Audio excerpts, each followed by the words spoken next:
warahmatullahi wabarakatuh.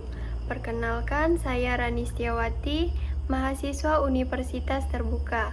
Saya dari Program Studi Ilmu Administrasi Negara. Pada kesempatan ini, saya akan menyampaikan laporan lisan tentang dampak efisiensi anggaran pada sektor pendidikan. Pendidikan adalah investasi jangka panjang, namun seringkali kita mendengar istilah efisiensi anggaran. Apa sebenarnya artinya dan bagaimana dampaknya pada kualitas pendidikan anak-anak kita? Mari kita selami lebih dalam. Pengertian efisiensi anggaran. Efisiensi anggaran dalam pendidikan bukanlah semata-mata memotong dana. Lebih dari itu, efisiensi berarti menggunakan setiap rupiah yang dialokasikan secara optimal untuk mencapai tujuan pendidikan yang maksimal. Ini tentang memastikan bahwa sumber daya yang terbatas dapat memberikan dampak terbesar. Bayangkan jika dana yang seharusnya untuk buku malah dipakai untuk hal yang kurang relevan. Itu tidak efisien.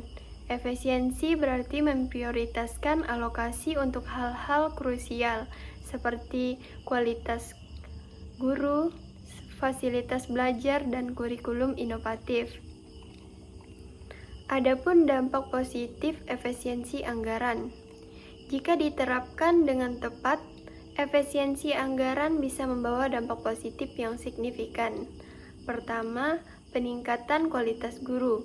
Dengan anggaran efisien, pelatihan guru bisa lebih terfokus pada peningkatan kompetensi, sehingga menghasilkan pengajar yang lebih inspiratif dan berkualitas. Kedua, optimalisasi fasilitas belajar.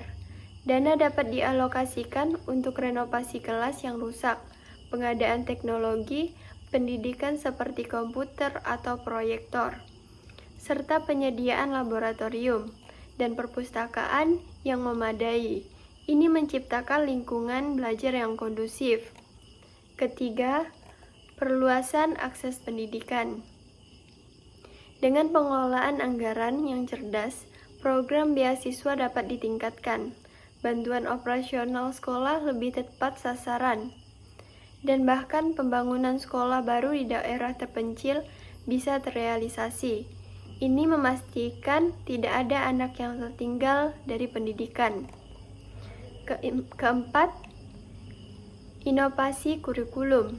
Dana bisa dialokasikan untuk penelitian dan pengembangan kurikulum yang relevan dengan pengembangan zaman.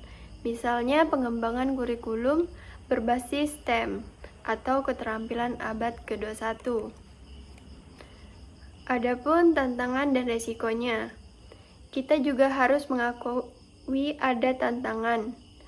Tanpa pengawasan yang ketat, efisiensi anggaran bisa disalahartikan sebagai pemotongan dana buta yang justru menurunkan kualitas.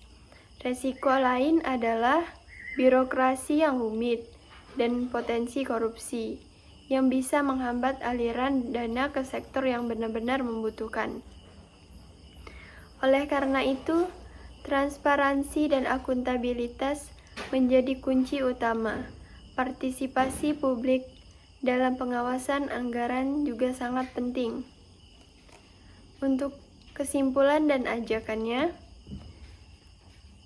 efisiensi anggaran di sektor pendidikan adalah pedang bermata dua. Jika dikelola dengan baik, ia adalah mesin penggerak kualitas dengan pemerataan pendidikan. Namun, tanpa pengawasan dan integritas, bisa menjadi bumerang. Mari kita semua sebagai masyarakat terus mendorong pemerintah untuk mengelola anggaran pendidikan secara transparan dan akuntabel. Karena masa depan bangsa kita ada di tangan generasi muda yang berkualitas, dimulai dari pendidikan yang efisien dan merata. Baiklah, terima kasih atas perhatiannya. Sekian laporan lisan dari saya. Wassalamualaikum warahmatullahi wabarakatuh.